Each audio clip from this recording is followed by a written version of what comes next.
أعوذ بالله من الشيطان الرجيم. بسم الله الرحمن الرحيم. الحمد لله.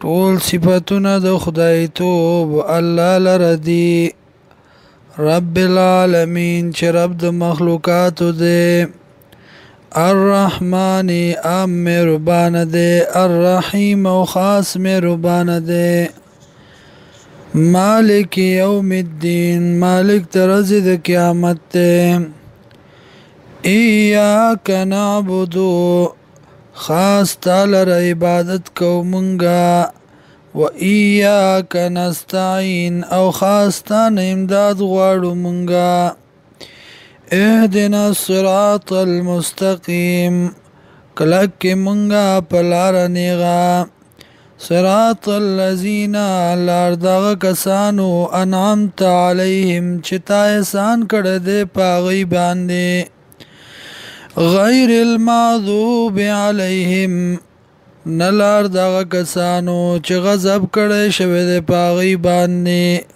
ولا الضالین او نلار د گمراهانو، آمین یا اللہ دا دعا زمون قبول کی.